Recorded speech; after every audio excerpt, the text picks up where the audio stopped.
Hello and welcome to Saturday Mourning Cartoons, the weekly podcast that revisits, reviews, and ridicules some of the world's weirdest animated series. I'll be your host, Dave Trumbore. Joining me today, as always, DC area improv artist and comedian, Sean Paul Ellis. How's it going, sir? David. I'm doing well. How are you? Doing quite well, and happy More importantly, welcome how are back. you? More importantly, who are you talking to?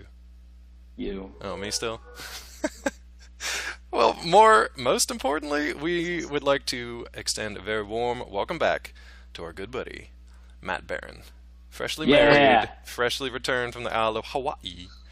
He is now Mr. Matthew Barron. So congratulations, sir. I've always been Mr. Matthew Barron, but what's up, meat face? What's up, meat face? I don't understand how marriage works. We can talk about that another time. However, since you said meat face, that means it's time to talk Adventures of the Galaxy Rangers. Sean is excited, everyone. I'm so pumped. This is Matt's pick, by the way. I need to throw that out because I kind of been dragging the fact that it's Sean's pick through the mud the last couple of times. And I just need to say that before we get into this, I've been like 100% on with awesome series that I've picked. He's been good. He's been good. This is a sharp, just divergent series from what I've This will be before, interesting because I think we've got some differings of opinions on this particular show for a variety of reasons. So it'll be cool to see what our discussion leads us to. But first, Dave, are you saying that we all hated it, but for different reasons? I'm going to say that I am less on the hate spectrum than you two are, so we can definitely talk about that. Oh, I like no it. guts, no glory. Yeah. We're going to start off with a little bit of a history lesson. And who's taking that? I've already lost control of everything. So who's taking history today? That's fine. Here, let's do this. So this show every time I refer to it, I'm like, this show. It's an American animated space western. Indeed. Like Brave Star. And it was created by this is the group of people who nobody should ever talk to ever again. Robert Mandel and the Gaylord Entertainment Company. I knew you couldn't say it without laughing. I had money on it. Settle down. Hey, guess what? This show originally came out in 1986, which means it had one season, 65 episodes. Nailed it. It's classic.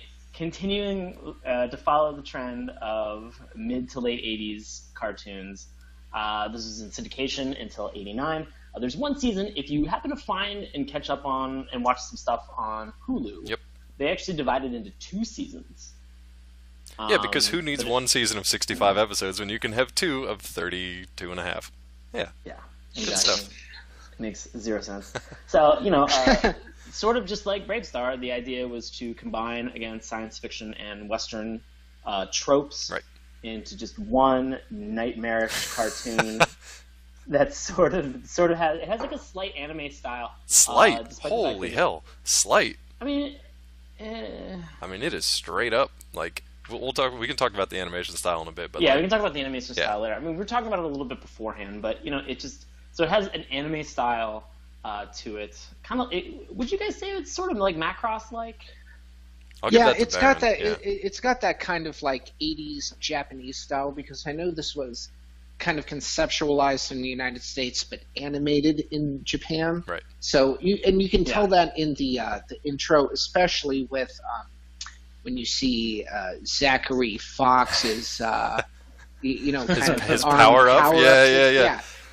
With the hair like fluctuation. It's just kind of classic 80s Japanese, but we'll get into that in a minute. But they must have just had like one stamp in the 80s for like every Japanese animation studio, that they just stamped every hero with like the same like haircut and the same like terrible square jawline. And you mean the businessman's haircut and a powerful jawline, Sean? Yeah, it was the American stamp. That's what they did. This is what Americans do. Because that was a powerful jawline. You could set your watch by that jaw. I don't know what that means, but I like it. I like it too. Anyway, scary because one of the show, like as a part of the notes, like it says that this show was considered revolutionary as a children's show at this point in time, and I want to know why. Was it revolutionary because it caused a revolution in Japan and the United States? Possible. Like, was it bad enough to inspire action between people? Anyway, this Sean's been having a rough couple of weeks. Yeah, this has been tough. Matt, could you fill us in on what this show actually entails?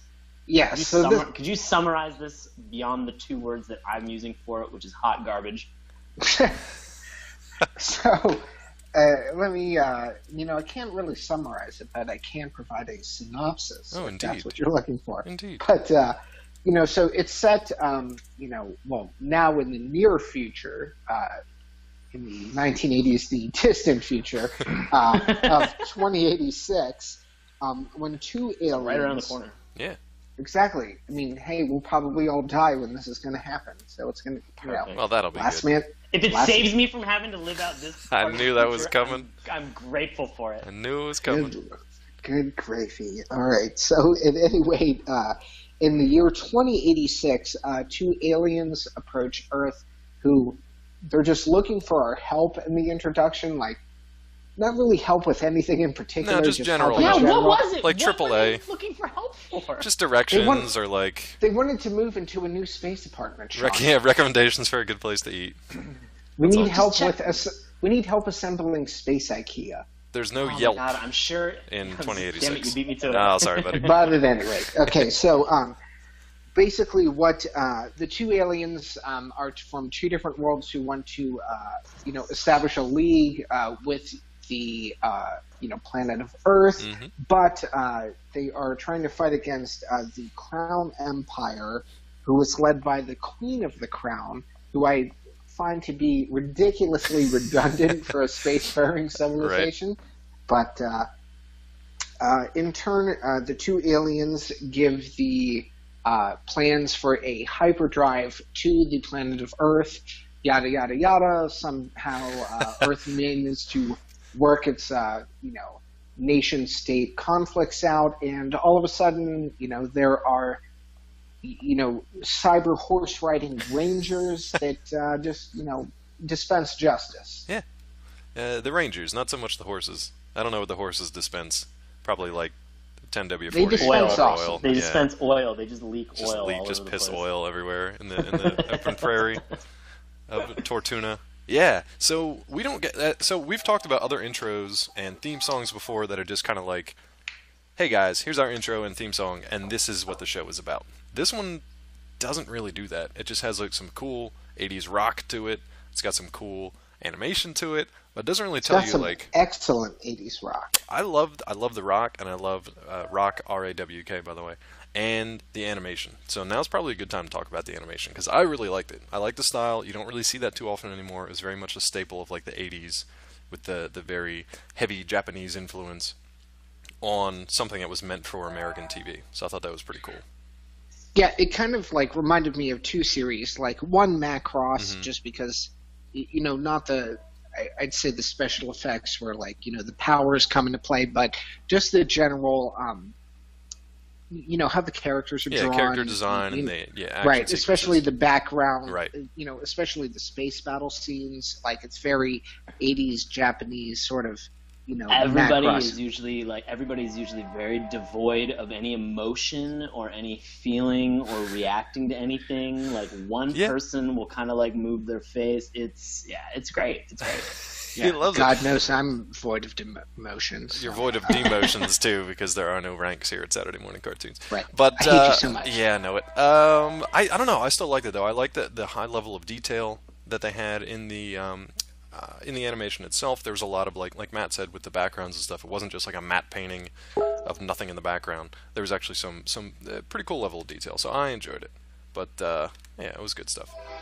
And one of the things that I really liked about it was the fact that the animation was really, it was action based. It wasn't just kind of pre-scripted. The action based animation was, I felt like really drawn in. There were like some things that were kind of like a little weird. Like when we get in the first episode, I've got kind of a laundry list of beef with the animation, but it was all animated very well, for the fact that it was probably all hand drawn at the time. Yeah, very, very high production quality, especially compared with some of the stuff that we've seen. Like, what was it, Captain N, that didn't even have like finished backgrounds sometimes. It was just characters. That show is sadly tragically flawed. Yeah, but I like the animation style of this one. It's something that was very striking when we watched just the intro. The intro itself. I wasn't familiar with this show beforehand. Did you guys know anything about it before we actually watched it? Do you remember it from childhood? I didn't know anything. No, I mean, this was totally new to me, and I mean, honestly, watching the YouTube intro of the series, I was like actually kind of excited about it because I thought it was going to be, down the Macross line where, okay, you're going to have to deal with, weird character development episodes, but at the same time, it was going to be a good series, and I was abruptly let down. Sean, do you remember watching this one as a kid, or remember anything about it? No, this was really? Brand new to me as well. Yeah, absolutely. I mean, I don't know. I've got so much. I've got so many questions about this show. And so many questions about that will never be answered.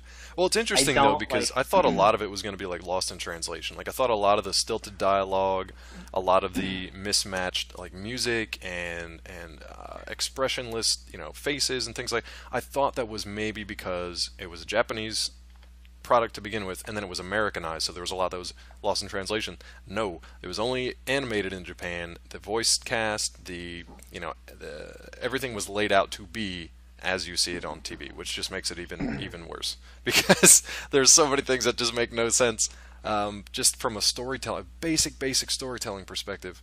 But we can definitely get into that. Do you guys want to mention anything more about the intro or theme song, or do you want to dive into some of the characters here? Sean doesn't want to do any of this. Let's dive. No, I do. No, I mean, like, no, like to go to the point that you both have made is that like I got really sold on the intro for this, like. I didn't quite understand it. Here's the thing. I don't quite understand. I mean, there's some parts of this that are so similar to Brave Star. Oh, yeah. Just having watched Brave Star recently, there were moments where I was just like, okay, like I don't quite get this, but I'll allow it in Brave Star. And then I don't know if that like peppered my opinion going into Galaxy Rangers, but in Brave Star we have 3030, the horse, who is an equestroid, and he's down on like all. When I say these things out loud, I feel like I'm crazy. Well, I mean, we talk about some crazy ass shows. You and Joe went on a rant about how they are homosexual or interspecies lovers last time, so I feel like. I mean, I think there was. I still think that's valid. No, hey, still valid. What happens in the planet of New Texas stays in the planet of New Texas. That's correct. And so I get it, but like I feel like there were like I feel like for this show. There was so much going on, and I feel like watching this show, I now understand what my dad goes through whenever he watches Game of Thrones. Because he has just no understanding of it? Yeah. Yeah, he calls me up the next day, and he's just like, who the fuck were those people? That is a fair question. You can ask yourself that at any point of like the first episode, because nobody's really introduced except for like a couple of people. They introduced the idea, and they sort of hint at like major plot points and like motivations for characters are introduced. Yes. But characters aren't. Characters just literally flash onto the screen 90% of the way through, and they're like, "You're going to be with these guys for the next 64 episodes. Good luck." And you really think every time you think and you look at this and you're just like, "Oh my god!" Like that's something that they're setting up that like they're going to come back to, and it's going to be really important because like it's going to have some meaningful like aspect of maybe the character development episodes. I mean, shit, we got 64 more episodes of this. Like, let's not blow our whole load down. Nope. Here's everything. We're gonna come back to this. Everything shit. you need. It's just everything that is in this show needs to be taken at like the most basic face value that you can afford your attention to give to it, because it means nothing. Look, though, I really had to pay attention to this one as opposed to some of the other ones we've talked about, just because they throw a lot of like weird verbiage at you, and they throw a lot of strange names around, and they just say them very quickly. They throw you right into it, and they don't really explain a whole lot. So I had to rewind a couple times, being like, "All right, who is this again? Why are they doing? What is happening? I watched the end of the second episode 3 times because I was like, I don't understand what's happening. Like, I don't. Well, I watched the end of the first episode twice because they just, basically smash cut to introducing the rest of it. It was like the. Who was the leader of the Galaxy, Rangers? Well, and that's a perfect segue into us introducing the Galaxy Rangers to you out there in listener land, so you know who we're actually talking about. Now, because nobody else is going to introduce no one else will do it for you. We're going to have to do it because the show won't do it. And even after we introduce them, you're going to be like, who the fuck are they talking about? Why is his arm all glowy and shit? What is happening? So let's start talking with Zachary Fox here, because he's the first one that's actually introduced. So in the first episode, it's 90% his... 80% his story, just going forward. So we got Zachary Fox, and it makes sense because you find out that he is the captain of these Galaxy Rangers eventually, because they don't exist at this point, which is also not I didn't think that was clear at the beginning, right? To delve into this problem, they don't introduce the concept of Galaxy Rangers until episode 2. Well, the tail end of episode 1, they're like, hey, that show you've been watching for the last 20 minutes, here's why we called it this. You'll find out more the next time. Right. And then they reintroduce it in episode 2, so it's weird. It's weird. So they tease to it at the end of episode 1, but they don't really fully introduce the whole idea. And then when here's what blew. I had to rewatch this. This blew my fucking mind. All right, they literally explain the idea of the just we're putting together a team and here are your things and go. And then there's this 2-minute montage and you think to yourself oh my god, this is gonna be one of those big reveals where sort of when you watch Sailor Moon for the first time and or Power Rangers or any of that kind of stuff. She turns into Sailor Moon. Right. Yeah, exactly. Power Rangers. They have that moment where they're just this is my special power. Right. Turn it on, activate. And you think that that's happening because they walk down into this. They walk down into this cross, and they all stand on these four on 4 ends of the cross, and they're all standing there, they're and all glowy and powered up. And then it just and then there's and they just walk into a shuttle. Crazy animation, and then it is it is no lie. It is a 60-second montage of them using transportation. That's exactly what it is. It's them hopping on a monorail through space, basically. Yeah. It cuts from this powerful scene of just ready for the powers to activate, right. And I'm like, oh, this is cool. Now we're gonna finally figure out what a Galaxy Ranger really is. And then it's an awkward, stilted animation of Miko getting into a shuttle, and I'm just what the fuck is wrong with her body? I sat there and I shook my head and I was like, I can't watch this. Well, before we go any further into how the show is completely messed up, let's talk about these Galaxy Rangers so you guys know who we're talking about. Matt, give us an intro to Zachary Fox that's better than the one that the show does. Not a high bar. So basically any introduction, Matt, any you introduction. Want to give us about Zachary Fox. Just string some words together. So he's basically the leader of the Galaxy Rangers team, although in the intro he's wearing this fedora situation, which it just really decreases his credit, but he's a Western man. He's like Jason Mraz of Spain. Oh, what a terrible leader. Oh, snap. But so he really kind of comes forward in the first episode. He's moving to this new planet with his family. Right.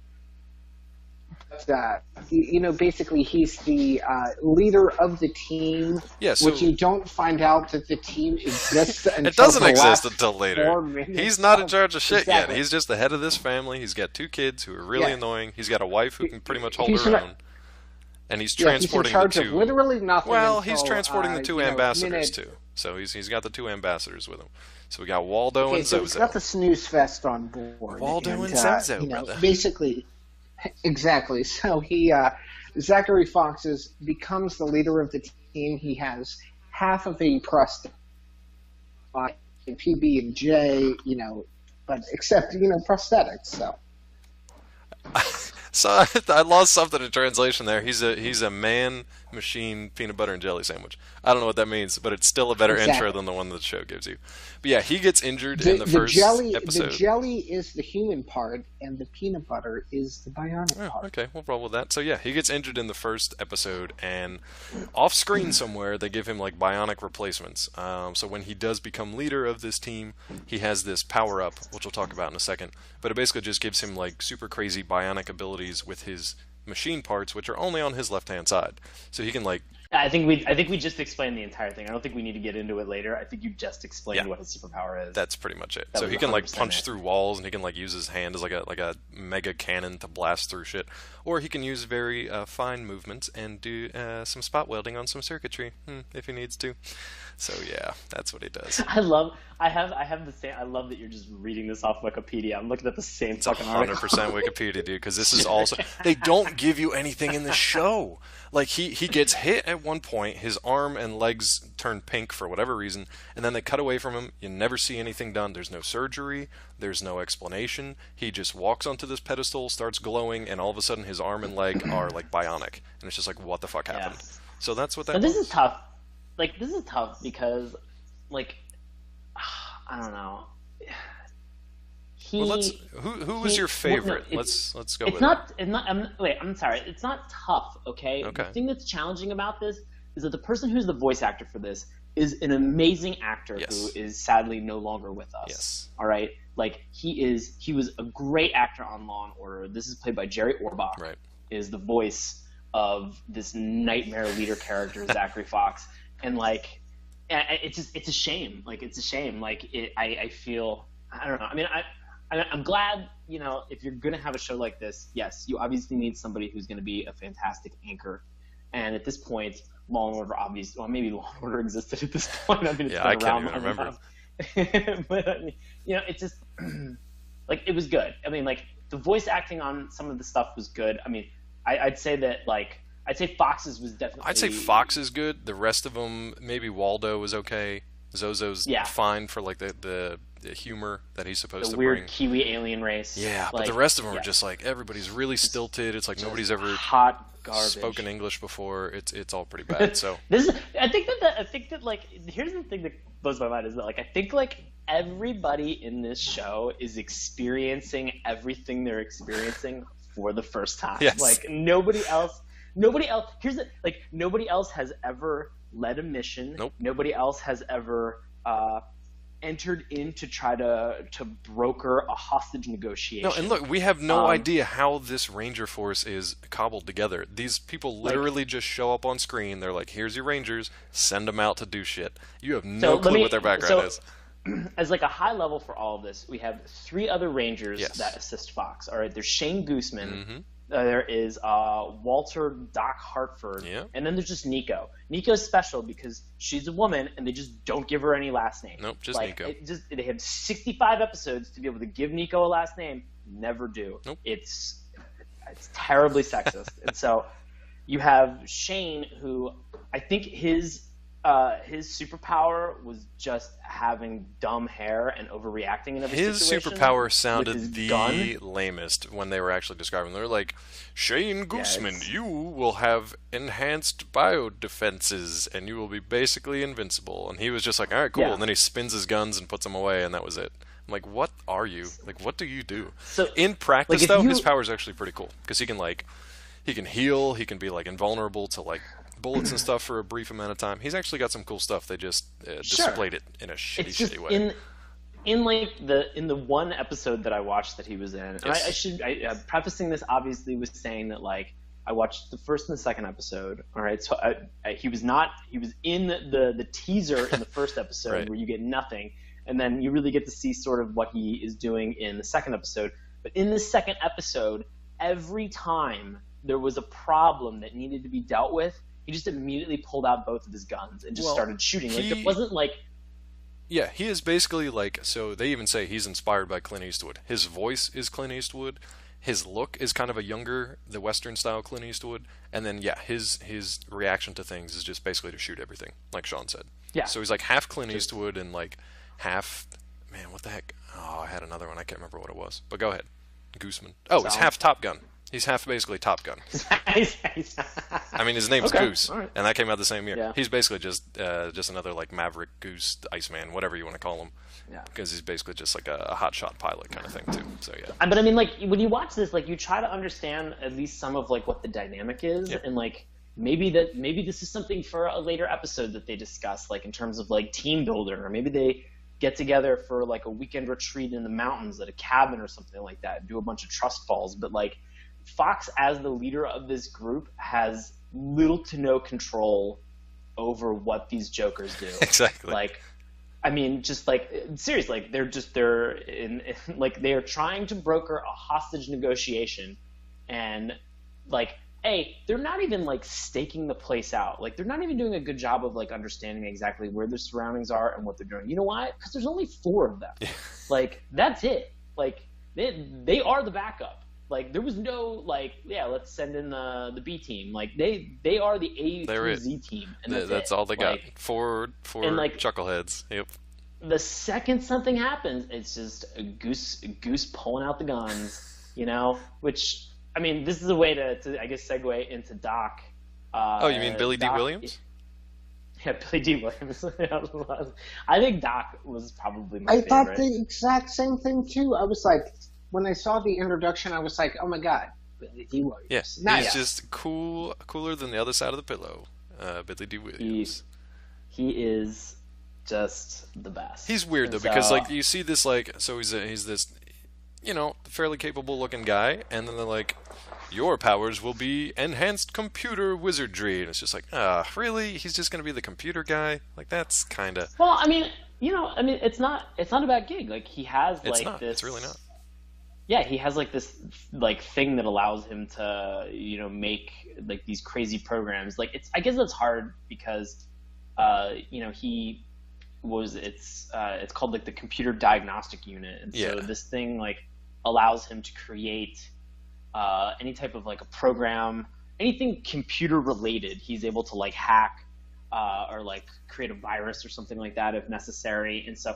I mean, like, it's kind of interesting. Like, I looked at this, and this is why I like that, is of all the powers that they created, I was like, oh, shit, I want that one. His is pretty cool, yeah. He uses, like, these little, like, so he creates kind of these programs, and then they kind of pop up on our screen as, like, these little holographic images, and they do all kinds of stuff. So they can, like, hack into terminals, they can communicate, they can, pick locks somehow, they can do all kinds of stuff. We didn't get to see a whole lot of that on display, but, just from the background research and stuff, there's a lot of random stuff that they can do. We also get a lot of, What I do know from episode 2 is that he's very easy to capture. Yes. And he also does a really poor job of making sure that, like, if you are brokering a hostage situation, that people don't sneak up from behind you. Yeah, he's pretty bad at that. His performance review is like, "Hey, Doc, can you come in?" And he's like, "Yeah, what's up? I'm Billy D. Williams." Like, you're doing a terrible job as a Galaxy Ranger. Maybe just stay in headquarters next time. Just stay on Earth and just do our computer stuff from there. Because you are worthless in the field. Exactly. You are worthless in the field. The only thing he does is he fixes their cyber steeds, which are the robo horses. That's about all he does. Yeah, I don't get those either. Can I, like... You can do whatever you want. Whole show. Yeah. No, they preface the whole show with the idea that these 2 aliens coming to Earth have given, like, they needed something from us, and in exchange, they never explain what the thing is that they needed from us. That is totally unknown. And so in exchange, they give us a hyperdrive, and that allows us to to travel through space. Yeah, so we can like go colonize places and go stir up all kinds of trouble. And so like that's what we're doing. Like we are terraforming in 2086. Like that's a big part of our society and what we're doing. And the best mode of transportation that we have on planets are robot horses. Yep, nailed it. Robot horses. It is interesting though. Like a lot of that stuff, and I mean, you guys are free to disagree with me, but a lot of this stuff isn't laid out for you ahead of time. It's just kind of like stuff that happens. You're like, all right, they're getting on weird talking robot horses. That's strange. But then they seed in these little things, like they land on this planet. There's some weird kind of formations in the desert, and they say like, oh, these are some strange looking landscapes or whatever. And they're like, oh no, there used to be millions of people here that were in the suburbs of this city, but the Queen of the Crown came and wiped them all out. So they do pepper in some of that history and stuff. The only thing that's left on these planets now are like are like Western towns. Yeah, like for some reason, it's like the Old West, but like after civilization has fallen. So it's like somehow we decided, let's revert to the Old West after civilization's come and gone. So yeah, there's saloons and there's like outlaws. We have an advanced civilization that can terraform and travel throughout the stars. Much like Brave Star. Got wiped out. We need to go back to like the late 1800s. The Franklin stoves. Like, yes, Joe would be happy to find a Franklin stove in one of these. Oh, geez. That's where we're at. Baron, did you have a favorite character among the Rangers at all? Did you like any one of them more than the others? Well, the interesting thing about it is that I really kind of, equated this to Outlaw Star. I was thinking that a little bit. Oh, okay. Yeah. All right. Yeah, because it was the whole like spacefaring civilization, but weirdly 1870s style. But I really did. I didn't have a favorite character for the Galaxy Rangers, but because I kind of hated them all equally. Fair enough. But, I really love the whole kind of, Western plot, the New Frontier kind of thing, right. Because which was the name of the second episode. Like, the Wild West plus spacefaring technology, which was really great, Yeah, worked well for Brave Star. No, I agree. Kind of. Kind of worked for the show. I mean, we've mentioned everybody. I know we mentioned Nico, and she doesn't have a last name, but we should not forget to mention her, since that's basically what the show does, is forget to mention her in any way, shape, or form. She kind of pops up and does her thing. Go ahead. Yeah. But I mean, she has psychic abilities, and she can, and that's like what her gift is that she can like create a shield like with her mind, or like she can shoot stuff out of her head, and I don't know. It just sounds so random. And since you guys are definitely wondering out there in listener land, yes, she has been Rule 34'd. So now I'm basically in the habit of just checking each show to see if it has been done. And yes, it's been done. It's been done. Oh, has it? Yeah, I mean, not a lot out there, but a fair amount Dave, of stuff. could you go ahead and send me those? I'm pretty sure you can just Google it. You'll find it real fast, because it's just right there. So yeah. Another one that gets Rule 34'd, surprisingly enough, the Queen of the Crown. The Queen of the Crown, everyone. All right, let's talk to her, because let's get into this is Sean's favorite for a number of reasons. Okay, this really is. Man, I don't even know. So here's the thing. Describe her first, so people get like a visual of her. She is, if you had an android that was a member of the KKK. In the future. In the future. If you had a future android who was like in the KKK, if you're like KKK, I'm like, yeah, Ku Klux Klan. That's the one. Like she is. She's that. She is the Grand Dragon, or whatever they call themselves. Oh, I have no idea. Yeah, I think it's a Grand Dragon from my days. It is. Like, but they just like they don't end. They don't like. I want to get into that with you, Dave, but I have to. Oh, you are killing me. So they're doing all this stuff where like they're explaining about like the terraforming, and like they're explaining these things, and then all of a sudden like there's like a smash cut to like this woman in a hood. Yep, white hood. And she's like just in a white hood and white robes, and you're like, what the fuck is this? Again, it's this show throwing so much stupid information at you, but explaining none of it, and you're just like, I don't understand what this is. Like, here, she's got like purple skin. Yeah, so they eventually, at first when they show her, she's this figure. It's got a female's voice, and it's she's in the white kind of hood and robe, and then just has black. But she moves. You see her arm at one point. She waves her arm. Oh, does she wave her arm? Like a Third Reich salute. I didn't catch that. I was more focusing on like, so you don't see her face at first. Like the hood is open, but you don't see her face. You just see black shadow that's occasionally sprinkled with like little purple sparkles. For some reason, that's just the way that. So I assume that that's how she would look for a very, very long time. Nope, it's not very long before they basically just reveal her face, and she's just like, she looks kind of like a purplish Maleficent. She's got kind of like the high cheekbones. Yeah. Oh my God, that's perfect. Yeah. That is spot on. And that's it. So why she has sparkly shadow camouflage? I have no idea. Maybe it's to exist in space. I have no clue. But there it is. So she's I'm sorry. Yeah. So she is a member of like this space KKK, yeah. and I'm sorry. What is her? If you were to ask her, what is your main profession? Slaver. Like what yeah, I'd say slaver. She's a space slaver. She's a space slaver. In the best possible way, though, because it's not just like, we're just gonna, enslave all these civilizations and put them to work building stuff. She's like, no, we're just gonna take all their, like, psychic energy from them. So she's basically just a parasite that's, like, feeding on all these different civilizations and existing from their spiritual or psychic energy. And what does she do with them when she gets that energy? This is the best part. I love this. I love just the whole mythology behind the Queen of the Crown and the Crown Army and all that stuff because it's nuts. I mean, it's a cool concept. Like, and I wish that they would have never shown her face. Like, it was more frightening when you didn't know what was under that hood, or just like pink sparkles. It was creepy. Yeah, like just like that. Every once in a while, there was like a little like light or something like that kind of like moved in this like black shadow where her face should be, and you were just like, oh my god, like super that's creepy.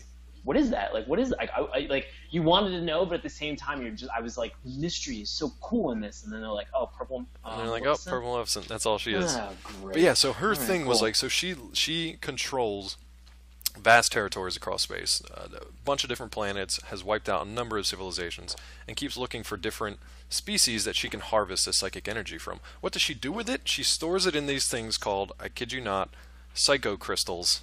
So there's psycho crystals in her psycho crypt, and she uses that energy to basically keep like the species in this like stasis, but also to create new slaver lords. And her slaver lords are basically like her underlings. So they're not the main. That's not the main like army force, which is a whole other thing that we can talk about because they crack me up.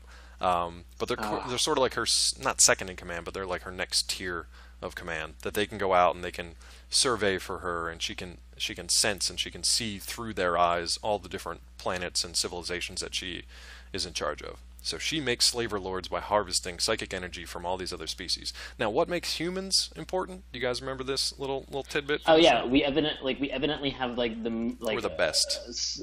We're the best energy. We're the best at having energy. I don't know what their logic was, but she's like, oh, they're much more efficient with harvesting psychic energy than all these other trash species. Well, okay, we should explain that they're like the two aliens that they talk about like the very beginning of this are Waldo and Zozo. Correct. Okay, and Zozo is like he's a Kiwi, which I was just like I had to listen to this a couple times because I was like, wait, are they talking about like he's from like New Zealand? Never doesn't matter. Like they're like these little kind of. They were like cross between like a bunny and. It's like if a bunny went rotten. Like if a bunny, if a bunny was a vegetable that went rotten, that's what a kiwi would be.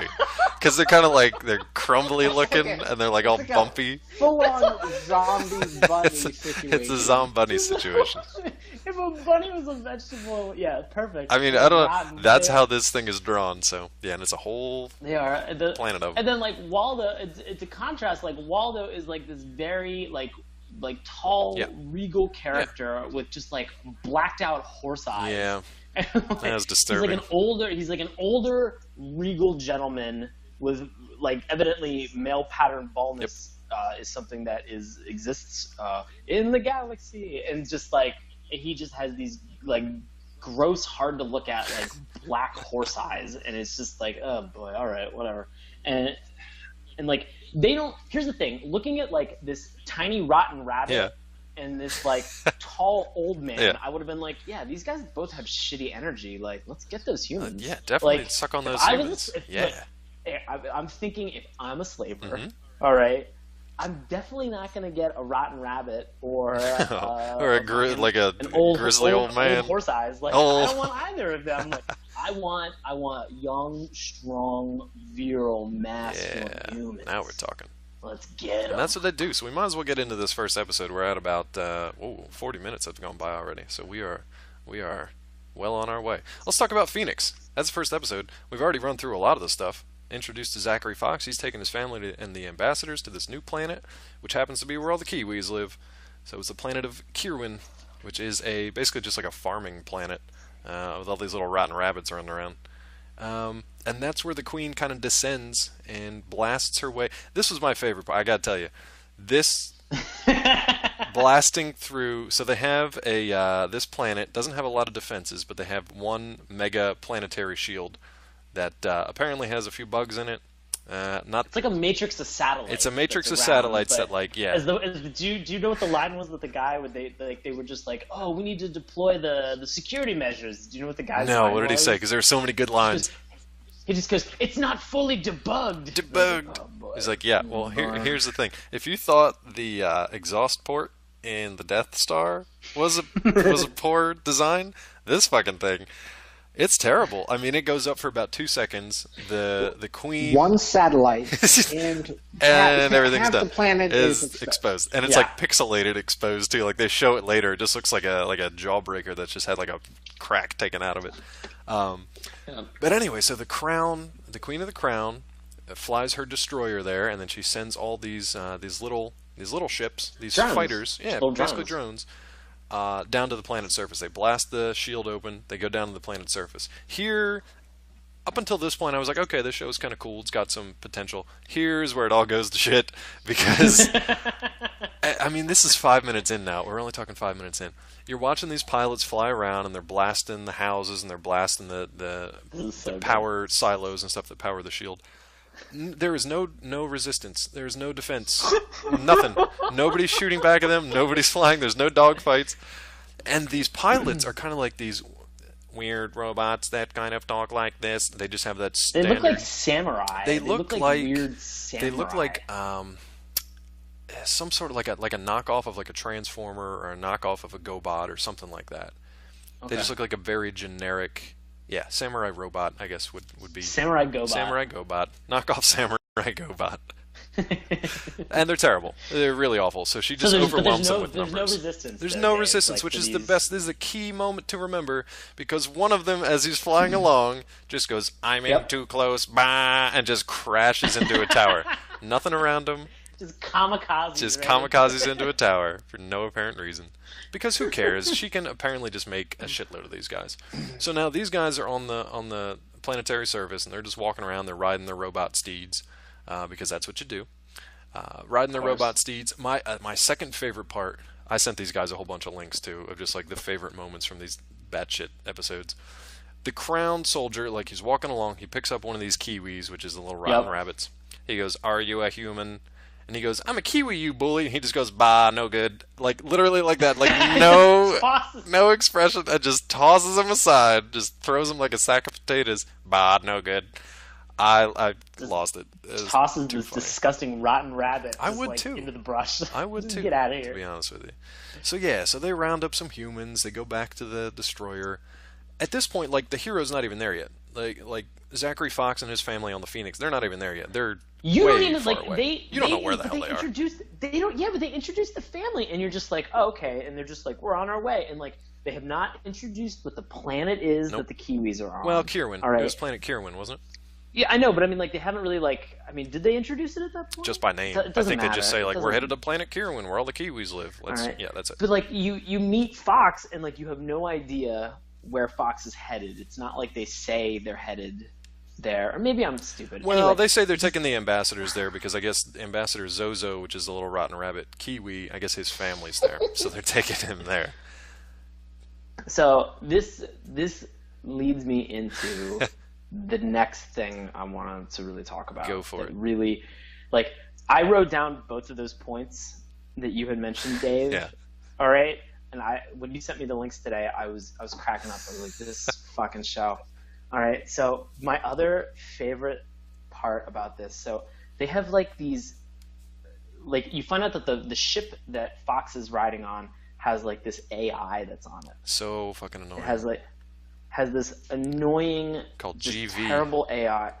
Yeah, is that what it is? I thought it was like JB or something. I think it's GV. I have no idea what it stands for. I had listened to it a number of times, but it's so like snarky and irritating. They don't explain it. It says stuff like they're like, GV, give us the coordinates, and it's like, I'm working on it, tuts. It's just like a lot of that. Yeah, that was not. I love that line because they like Fox is with his entire family. All right, and these two ambassadors that are very, very important. his daughter, Right. Fox's daughter, is like this young girl, like a typical blonde with like pigtails. Yep. She's in a dress with like a Peter Pan collar. Right. And she just very politely is like, "Can you let us know where we are?" Yeah. And like, fucking AI is just like, "I'm working on it, toots." And I was like, calling a woman toots is actually very demeaning and very sexist. It's such like, an odd choice. You should never call a woman toots, all right? That is very rude, all right? In any way, shape, or form, all right? So, like, the fact that this AI, like, here's the thing. Somebody had to have sat down and have been like, how do I write an AI that's, like, incredibly sexist? That is a bold choice to make. Here's the other thing they decided to do. Bold-ass choice. They're like, hey, we're going to bring Michael Winslow from Police Academy and Spaceballs in to just do the sound effects for this fucking AI for no reason. And it is terrible. Like, I know that we've talked about like the fact that like the animation for this show is like awesome. is good. Like it's good. Like the theme song and like that sold all three of us on this is good. It's really good. All right. I know that we've talked it like even Jerry Orbach is in this. Like it's good. Like we had Jerry Orbach and what was the other voice actor that we met, or not voice actor but just other character that we mentioned, like. There's some, Doc. Well, no, Doc's pretty terrible, but there is some decent voice acting in this, and then you get to the sound, like the sound effects for this AI, and it's like Matt did it, like in front of in front of his iPhone. Yeah, like we were basically just like Matt, make a bunch of sounds, and we'll just like, put them in the show later for no reason. It doesn't even sound like it's like a robot. It's just no, it's definitely not. It's just a like guy. It's just a guy in the computer. It's just a guy. Like nepotism got this guy his role of making sound effects. It was really crappy bad. AI. They're unnecessary. And I think that's the point. This AI in this show, 100% unnecessary. And it's not even like the same one because they use different ones for each individual ship too. But they use different ones for each ship. That drove me crazy because it was like you've got the Phoenix and then you've got these smaller like fighter ships. Every single one has a different AI that is completely unnecessary and they're irritating. I don't know why they did it. I think I know. Yeah. What's up? And I'm being serious because like we've talked about like some of the shows that we had at that time, like some of the shows like that's when like sort of some of like the CG technology was coming about, and like that stuff doesn't look animated. No, like, it's I don't know what they were doing, but it looks different. It definitely stands out as being terrible. It looks like a screensaver. Yeah. That somebody had found for like a Mac IIe, or for like an Apple IIe, and was just like, this would be rad. Like it's like it. You know what it is? It looks like somebody put a crappy GIF in the middle of this well-animated show, and was like they dusted their hands off, and they were like, nailed it. Done. Like, my part's done. away happy That'll get you 5 frames. Yeah, exactly. But so we've set up a bunch of stuff. Again, man, we're just following what the show gives us. So we've got Zachary Fox and his family headed to the planet. We got the Queen of the Crown attacking this little rotten rabbit planet, and then Fox basically gets pulled into this like weird warp and pops out in the middle of space in nowhere. At which point we introduce yet another character who's completely just bizarre in all manner, Captain Kidd. Matt, do you want to talk about like Captain Kidd and our first introduction to him and his ship? I don't even know if it had a name, but just like everybody that's on his ship. Yeah, so basically he was a space pirate, and it was really weird because this is really where the kind of heavy metal aspect came in for me. Because you see these like or Exo Squad too. I mean, well before that, but obviously like similarities to Exo Squad. Right, but it was really kind of the like creature crowd scene on this ship that kind of drew me toward the heavy metal. Oh, I got you. Kind of aspect there. So, basically they're space pirates, and capturing humans, has a lot of monetary reward for turning them over to the Queen of the Crown, blah, blah, blah, KKK. Blah, blah, blah, KKK. At the end of the day, basically he tries to take over the ship that Zachary Fox is on. The kids get away, blah, blah, blah. There's, a little bit of space conflict there, but at the end of the day, what the weird thing is that he says that he would take Zachary Fox's offer of letting his ship go to get monetary reward for that, but at the end of the day, he still captures Zachary Fox's wife and takes off with her. Yeah. Now which was a weird thing for me. Well, let's back up to her because she is incredibly important throughout this series, and yet not important at all. Yep. What do I mean by that? Okay, so she gets kidnapped by... Well, first of all, she gets assaulted back when they're on the Phoenix. She's pretty much... This is ridiculous. She's the only one on this ship. One of these like space pirate cretins gets in there and basically looks like he's about to monster rape her. Thankfully, he is distracted by the AI of the ship playing like this tiny dancing monster playing a saxophone. That was really weird. I was like, what is going on? The rock sax was very popular in the 80s. Apparently it was. But like it was sort of like it was like a little parrot. It's like a space parrot, you know. And whatever Captain Kidd said, he just kind of echoed the exact same thing. No, not that little monkey thing. This was back. Oh, not the monkey thing? Nah, this was back on the Phoenix when Eliza was trying to prep to get ready to go, and she got attacked on her own ship by one of the space pirates. The AI, in order to prevent Eliza from getting killed, to distract this guy, who's by the way, that's right. By the way, his name is Meatface. The name of this outlaw is Meatface. So just keep that in mind. So in order to distract Meatface from raping and/or killing Eliza, he plays this little monster dancing with a rock sax. So that was weird. And then Eliza just blasts him, so she's fine. You'd think. She gets kidnapped. Okay, so she's kidnapped by Captain Kidd. Over the course of the next couple of episodes, they kind of find out what happened to her. They track Captain Kidd down. They kind of find Eliza. She's back in the hands of the Queen of the Crown. Now this is where everything kind of comes into play with Zachary Fox's motivation for defeating the Queen of the Crown to rescue his wife. Because his wife is now, her essence basically is in this crystal that the Queen has pulled out and is now keeping with herself. Oh, the Psycho Crystal? The Psycho Crystal. So Eliza's essence is in this Psycho Crystal, separate from her body. So now the team has her body back by the end of like episode 2 or 3. I think 2. And a 2. And they just like isolate her because they're like, the Queen can use her to see what we're doing and hear what we're saying. So we're just going to put her in a coffin. That is the craziest thing. So like the Queen is like escaping after the Galaxy Rangers are caught and then respond. And then she just threatens Fox and just goes, wherever your wife goes, I'll be able to see you because of her. Real creepy. That is super creepy. City. She's got a thing for Fox, apparently. Yeah.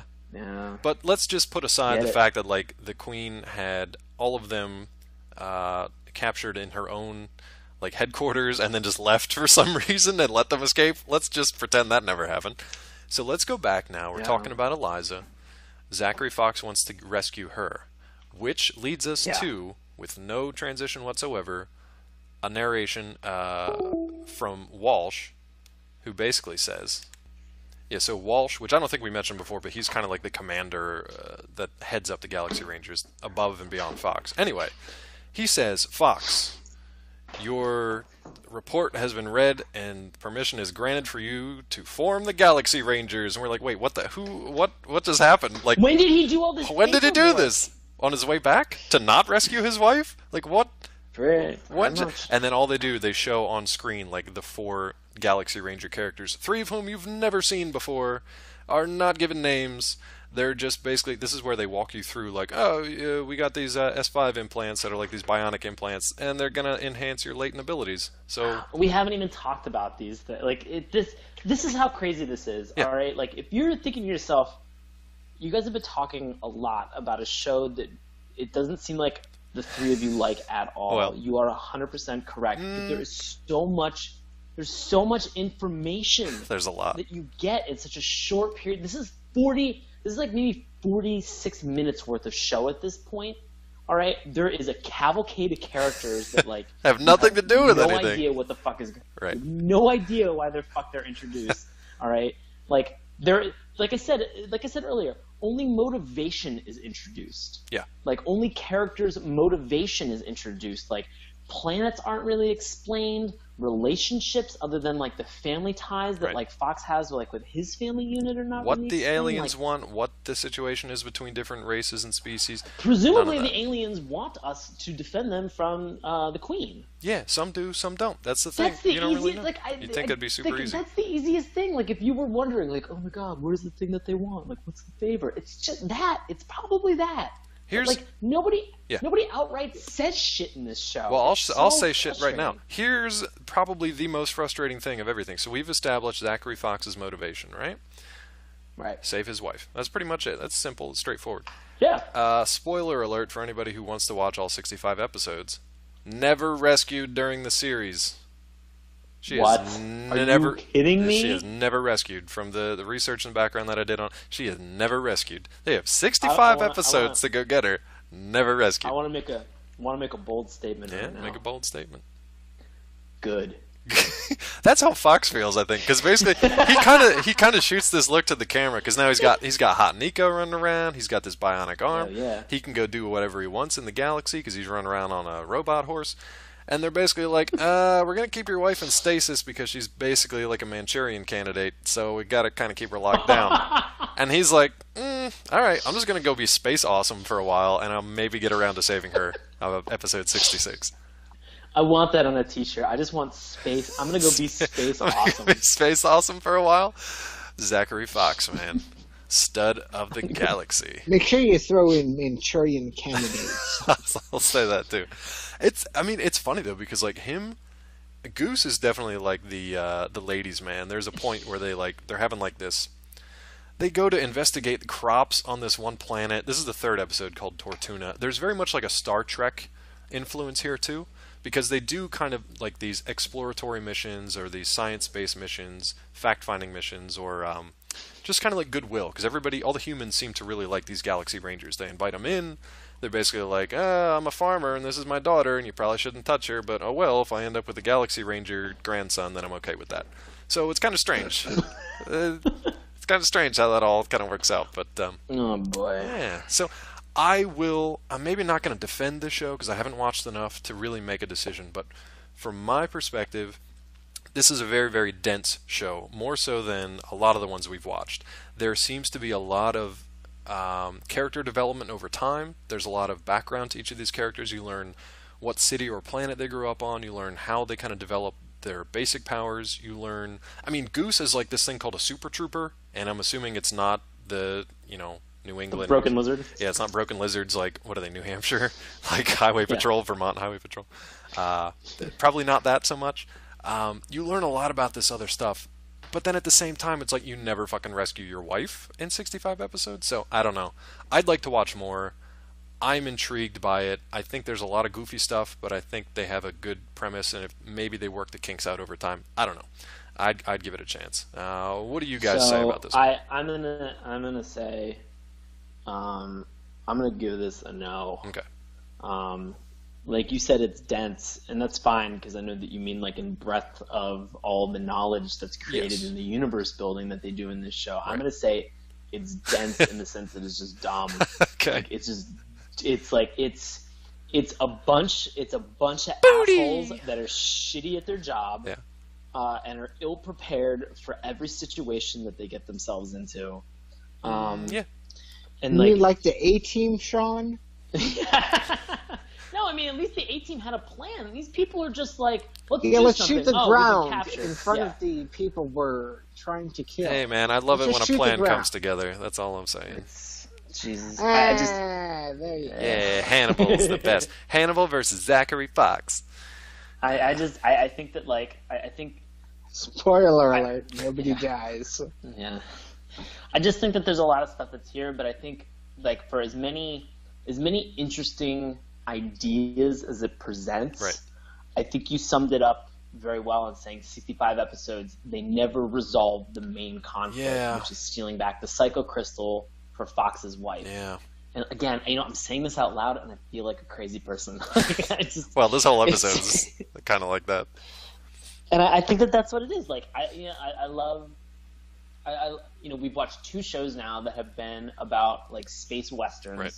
And I really dig I really dig this genre. Like, it's interesting. Like, it's an interesting mashup of two, like, major genres.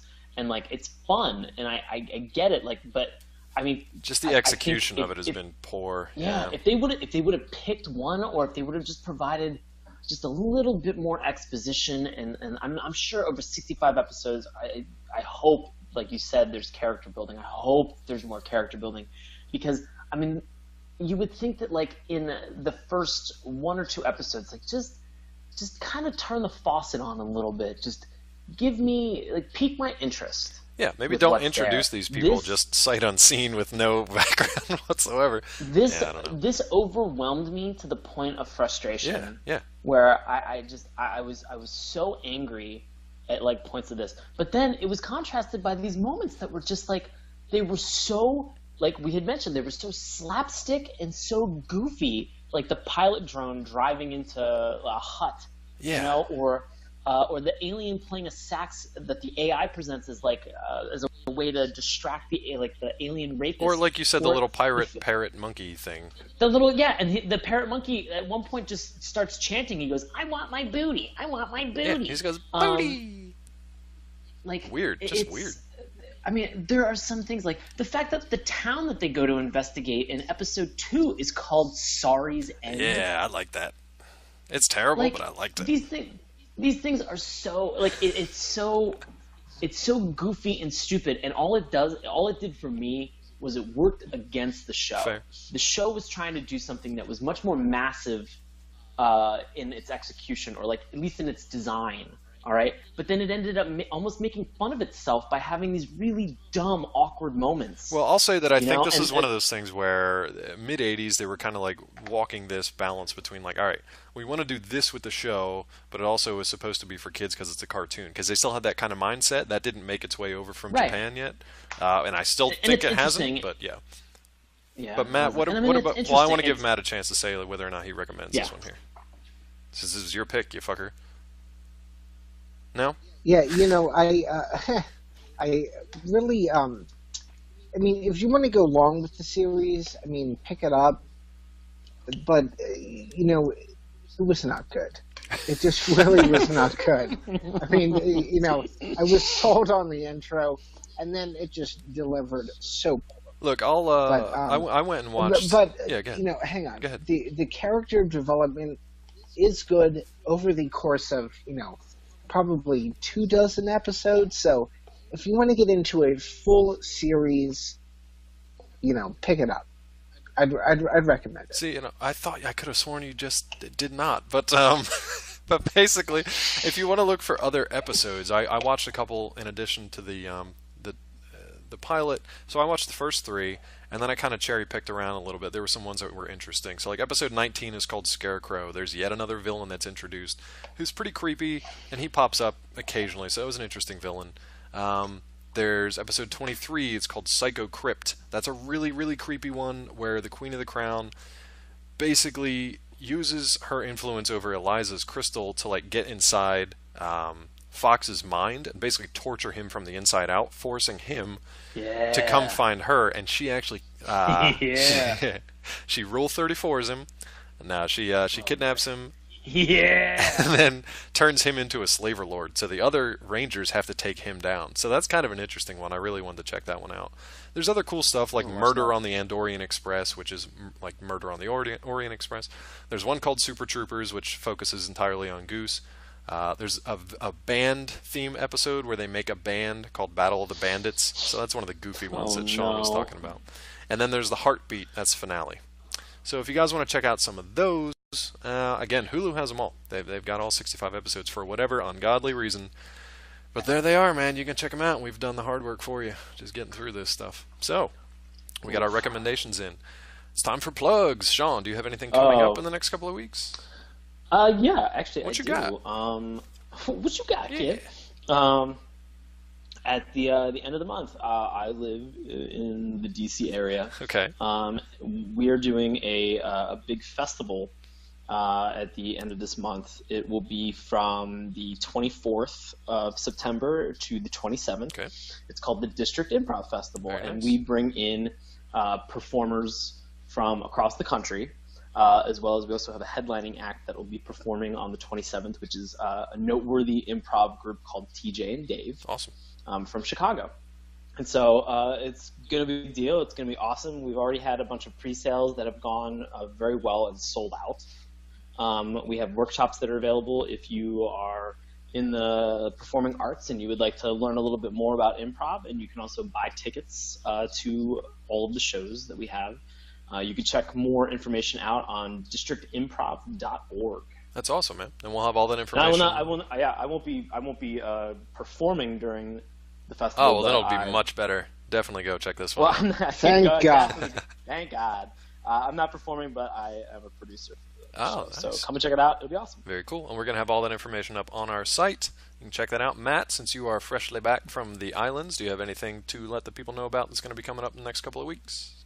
I have literally nothing to let you know about other than you can find me at Bag of Sandwiches on Twitter. Are you kidding? Are you kidding me right now? Don't play with my heart that way. Shut up. No, you're both following me, so don't fucks with it. Wait, I am? You sure? Well, at least Sean is. Oh, well then, all right. So Bag of Sandwiches, that's where you're at. That's right, Bag of Sandwiches. Excellent. That's so tasty and delicious. I have no plugs myself, but I will extend a plug to you, our fellow listeners. We're on what, like episode 17? I don't even know at this point. Yeah. I think 17 sounds good. We're 17. We're humming along here pretty good. We're up on Apple iTunes, so you guys can check us out. We've got a fair number of subscribers on YouTube, so I'd like to thank everybody out there who's subscribed on YouTube, who follows us on Twitter, who comments and talks about the show and shares it with other people. We really need your help, and we love your support. So feel free to let us know that you're out there and you're listening and you hate the show, you love the show, whatever you want to hear. If you have any suggestions for future shows or things like that, let us know. We want to know that you're out there, and we want to give you a shout out on the show as well. So if you have a cartoon that you love from the 80s and 90s, will destroy and it for you. We will hate on it until the end of the day. Yeah. Well, no, I mean, we'd love to know what you guys are interested in, and you guys are also really the best. So any of the comments that you guys post, we get super excited.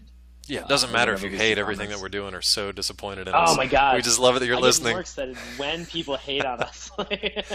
Well, hopefully you are all just you guys are all just like the front runners to us when we blow up eventually, and everybody says they knew us when. So yeah, just let us know you're out there. There's a number of different ways you can do that. You can follow along on Twitter. You can check out at Bag of Sandwiches, apparently. You can also go to @MourningTunes. That's where our host site is. You can follow me at Dr. Claw MD. Sean, where can the folks find you? You can find me on Instagram and Twitter at Sean Paul Ellis. And if you're looking for more on the show, you can of course go to our website, which is Saturday Mourning Cartoons. Again, that's morning with a U. SaturdayMourningCartoons.com. You can also go to our Tumblr page, SaturdayMourningCartoons.tumblr.com. Populated by the one and only Sean Paul Ellis. Done a great job. You're gonna have a tough time with this one, I think. I don't know. Yeah, I neglected to post anything before the episode, so I will be doing some work over the next couple of days before this episode goes out. Yeah, so we'll see what's up there. And always feel free to email us your scorn, your hatred, your fanfic, your recipes for a great shepherd's pie, whatever you want. Send it over to SaturdayMourningCartoons@gmail.com. That's pretty much it for this week. The guys don't know what we're going to be watching next week because it's my pick. Dave, you have a pick, and I am so excited to hear what it is, buddy. Here's the thing, man. We've had a glut of action-adventure, rock'em sock'em shows over the last few weeks. I'm not getting burnt out by it, but I just want to change it up a little bit. Okay. So please be dinosaur themed. No, it's not going to be that. It's going to be Popples. We're gonna watch. We're gonna watch Popples. Oh my God! We're gonna watch Popples. Oh no! Sorry, guys. It's very different from anything we've been watching. Here's the thing. Yeah. I watched Popples when I was a kid. I owned 2 of them. Oh, I had a bunch of Popples. So it's gonna be a fun little bit of nostalgia for us. Popples is gonna be great. This is a good. If you don't know about Popples, you're gonna be poppled out your mind next week. Man. It's good stuff, man. Please say the popping out of your mind just comes back as how you introduce the show next week. You're gonna be poppled out your mind. Popping out your mind. Oh boy. So yeah. Oh boy. Make sure to tune in for that one. Whether you know anything about Popples or not, you're about to learn on Saturday Morning Cartoons. Thanks for listening.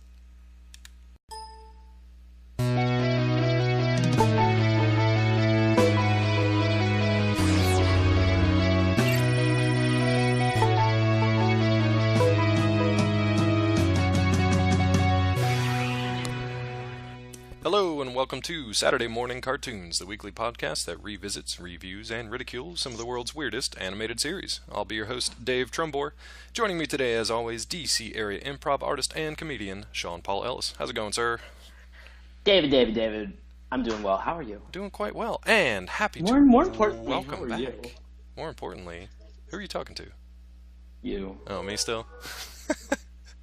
Well, most importantly, we would like to extend a very warm welcome back to our good buddy, Matt Barron.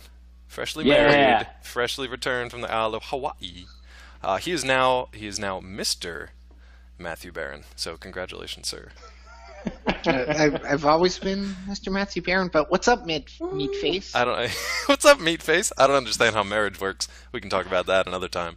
However, since you said meat face, that means it's time to talk Adventures of the Galaxy Rangers. Sean is excited, everyone. I'm so pumped. This is Matt's pick, by the way. I need to throw that out because I kind of been dragging the fact that it's Sean's pick through the mud the last couple of times.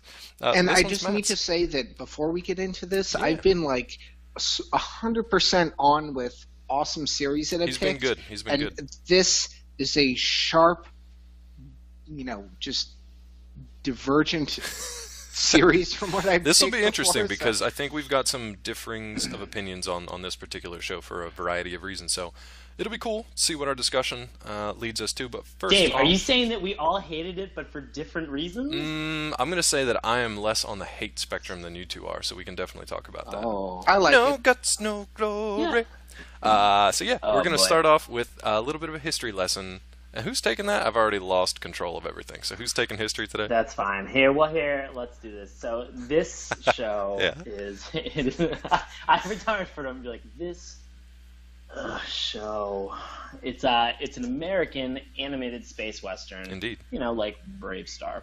And it was created by this is the group of people who laundry list of beef with the animation, but it was all animated very well.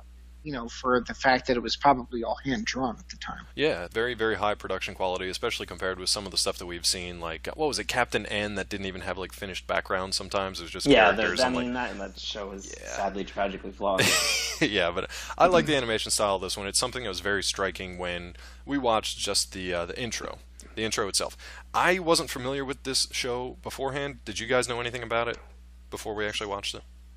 Do you remember it from childhood? I didn't know anything. No, I mean this was totally new to me, and I mean honestly, watching the YouTube intro of the series, I was actually kind of excited about it because I thought it was going to be, down the Macross line where, okay, you're going to have to deal with, weird character development episodes, but at the same time, it was going to be a good series. And I was abruptly let down. Sean, do you remember watching this one as a kid, or remember anything about it? No, this was brand new to me as well. Yeah, absolutely. I mean, I don't know. I've got so much. I've got so many questions about this show. I have so many questions about that will never be answered. Well, it's interesting though because I thought a lot of it was going to be lost in translation. I thought a lot of the stilted dialogue, a lot of the mismatched music and expressionless faces and things I thought that was maybe because it was a Japanese product to begin with, and then it was Americanized, so there was a lot that was lost in translation. No, it was only animated in Japan. The voice cast, everything was laid out to be as you see it on TV, which just makes it even worse because there's so many things that just make no sense, just from a basic storytelling perspective.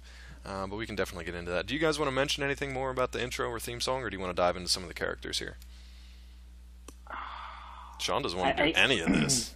Let's dive. No, I do. No, I mean, to go to the point that you both have made is that I got really sold on the intro for this. Right. I didn't quite understand it. Here's the thing. I don't quite understand. I mean, there's some parts of this that are so similar to Brave Star. Oh, yeah. Just having watched Brave Star, cyber horse riding rangers that just dispense justice. Yeah, the Rangers, not so much the horses. I don't know what the horses dispense. Probably 10W40 they dispense oil. They dispense oil. They just leak oil. Just piss oil everywhere in the open prairie. of Tortuna. Yeah, so we don't get that. So we've talked about other intros and theme songs before that are just kind of like, hey guys, here's our intro and theme song, and this is what the show is about. This one doesn't really do that. It just has like some cool 80s rock to it. It's got some cool animation to it, but it doesn't really tell you like excellent 80s rock. I love the rock, and I love rock, RAWK, by the way, and the animation. So now's probably a good time to talk about the animation, because I really liked it. I like the style. You don't really see that too often anymore. It was very much a staple of like the 80s with the very heavy Japanese influence on something that was meant for American TV. So I thought that was pretty cool.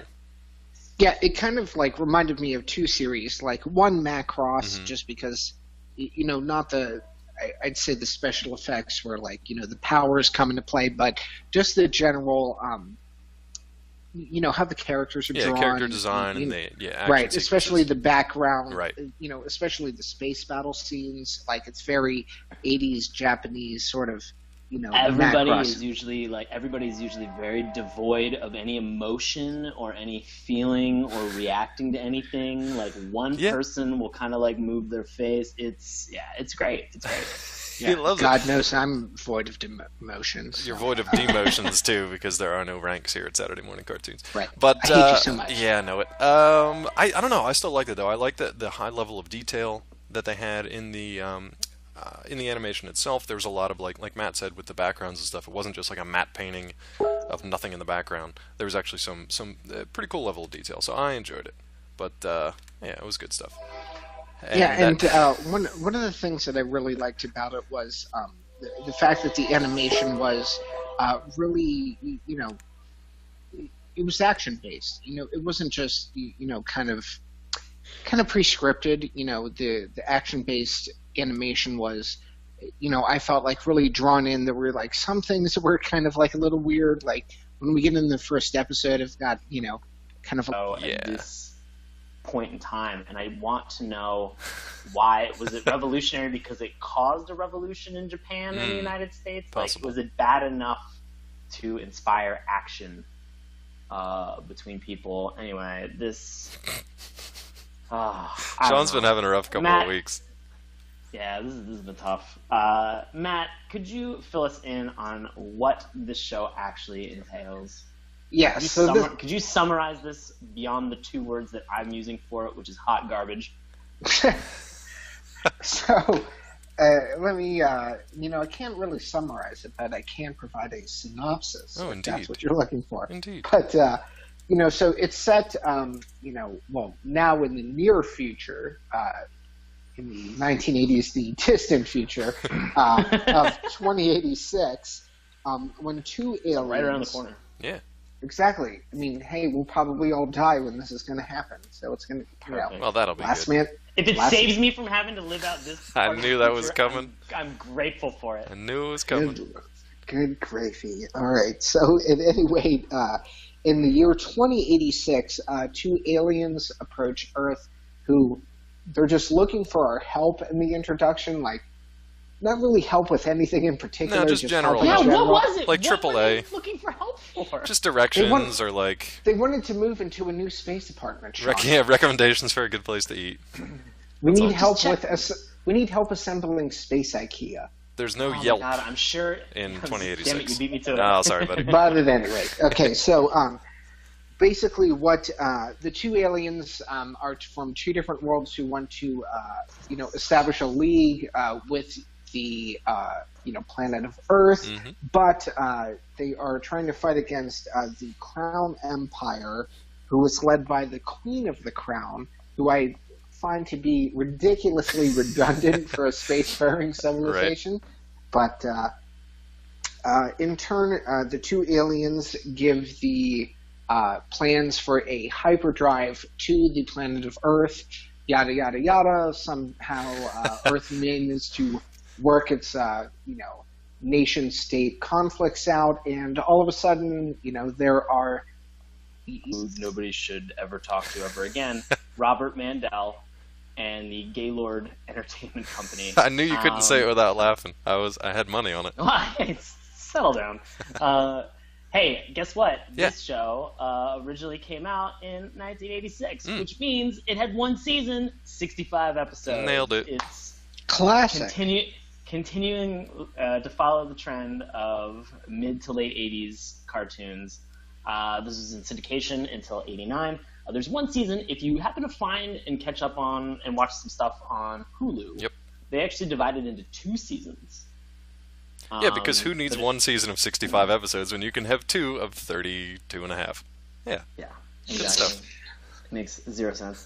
So, sort of just like Brave Star, the idea was to combine, again, science fiction and Western tropes into just one nightmarish cartoon that sort of has, it has like a slight anime style. Slight? Holy hell. Slight? I mean, it is straight up, like, we can talk about the animation style in a bit. But we can talk about the animation style later. I mean, we're talking about it a little bit beforehand, but, so it has an anime style to it.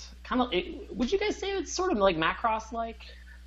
It's got that. It's got that kind of like 80s Japanese style, because I know this was kind of conceptualized in the United States but animated in Japan. Right. So you can tell that in the intro, especially with when you see Zachary Fox's his power up. Yeah. With the hair like fluctuation, it's just kind of classic 80s Japanese, but we'll get into that in a minute. But they must have just had like one stamp in the 80s for like every Japanese animation studio, that they just stamped every hero with like the same like haircut and the same like terrible square jawline. And you mean the businessman's haircut and a powerful jawline, Sean? Yeah, it was the American stamp. That's what they did. This is what Americans. Because that was a powerful jawline. You could set your watch by that jaw. I don't know what that means, but I like it. I like it too. Anyway, scary, because one of the show, like as a part of the notes, like it says that this show was considered revolutionary as a children's show